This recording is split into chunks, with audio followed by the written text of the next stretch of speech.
qiyinchilikqa xotima beradigan bu faoliyatga chuqum o'zininki kuchini, mayli moddiy kuchi bo'lsin, ma'naviy kuchi bo'lsin, aqallisi duolari bo'lsin va tashviqotlarda bo'lsin. Qarindoshlarimiz qilyapti. Biz chuqum Uyg'urlar tashviqot, sizlarning tashviqot bo'lishimiz kerak. Munbiri yo'qlarning munbiri bo'lishimiz kerak. Televizor yo'qlarningki televizor bo'lishimiz kerak. Qo'limizdagi bu telefon mushuni qilalaydi qarindoshlar. Hech qanday qilmasanglar, mushu harakatning faoliyatlarini telefonlarda chuqum tarqatishinglar kerak. Boshqalarni bildirishinglar kerak. Bu sizlarning musharakatni eng aqalliy jihatdan qo'llaganlar bo'ldi. Agar buni qilmasanglar, biz bir narsa demaymiz. O'zinglar shu vatandagi izlayotgan ojiz singillarimiz, yuraklari qon, laxta bo'lib ketgan shu bichora Uyg'ur mazlumlarning oldida, qiyomat kunisi Allohning oldida, payg'ambarlarning oldida nima deydiganini o'ylashib qo'ysanglar bo'ldi. Biz yo'g'on ish qilamisak, mana qarindoshlar, hozir bizni hukumat ruxsat qilib, mana xotirjam kelib, xotirjam qilyapmiz, ammo son jihatdan nayt oz. Dedim, biz azob qolsak, hatto mishada ba'zi qarindoshlarimiz var, yolg'iz qolsam qilaman deydigan. Bizmi shu irodada qarindoshlarimiz.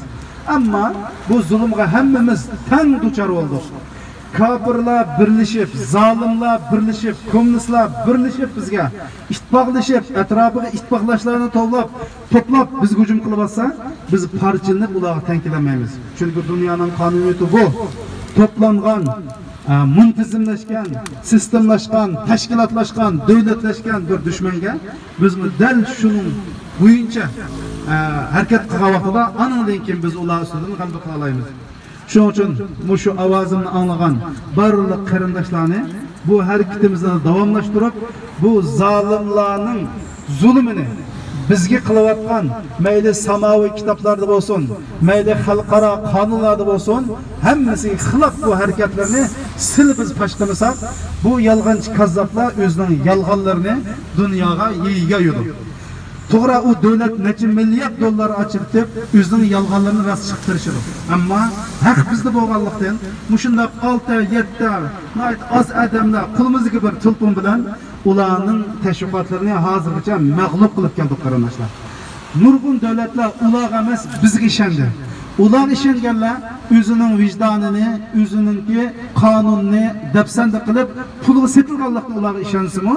Ammo dunyoda haqiqatni, erkinlikni so'ydigan nurg'un davlatlar mana siz bizda kishilarning mushu tashviqotiga, vatandan chiqqan qahramon shohidlarning shohidiga ishinib turib, dunyoda hozir nima dedi?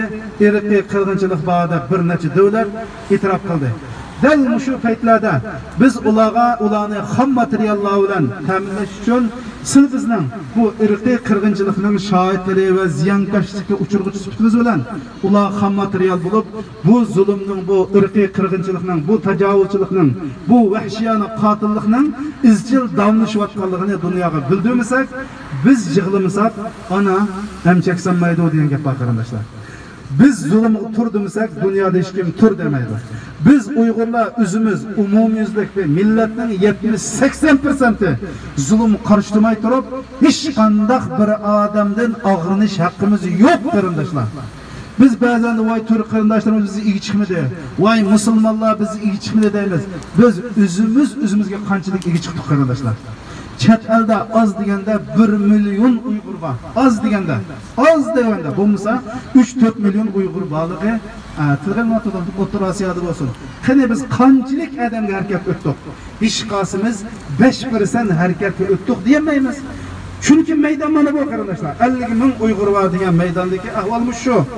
Shuning uchun biz o'zimiz harakat qilmay turib, boshqalardan og'rinib yurmay, Bismillah tavakkaltu alalloh deblan o'zimiz maydonga tushgan kunisi Allohning dargohida bizning samimiyligimiz bo'lgan vaqtida boshqa insonlarning qalbi Allohning ilkida. U chog'da bizga yordam kelishiga chuqur ishonch qilaman. Ammo biz o'zimiz tuzuk harakat qilmay, o'zimiz tuzuk bir maydonga tushmay, o'zimiz bir qurbonlik qilmay. Masalan, hozir dunyoda zulm qarshi turayotgan ba'zilar qarab boqadi. Bir necha kun ichida bir necha odam shahid bo'lib, dushmanlarning qo'lida qon berib, kichik bolalar, cho'nglar o'lyapti. Bizning qipadi qarindoshlar. Biz nima ish qildik hozir? Shuning uchun hammamiz o'zimizdan hisob qilib, boshqalardan og'rinmay, mana bu zulmga qarshi turish maydonida hammamiz o'zimizni ko'staylik. Hammanglarga rahmat. Alloh subhanahu va taolo bu harakatni boshlatgan va shuningga tashabbuskorlik bilan kuch chiqarayotgan, zerikmay, terikmay mush maydon kelayotgan ustozlardan, cho'nglardan, cho'ng kichik barliq qarindoshlarimizdan Alloh rozi bo'lsin. Va bu qilayotgan ishlarni Uyg'ur tarixida, Allohning dargohida yaxshi amallarning qatoridan sanalsin va bularga g'ayrat, shijoat ato qilsin. Rahmat.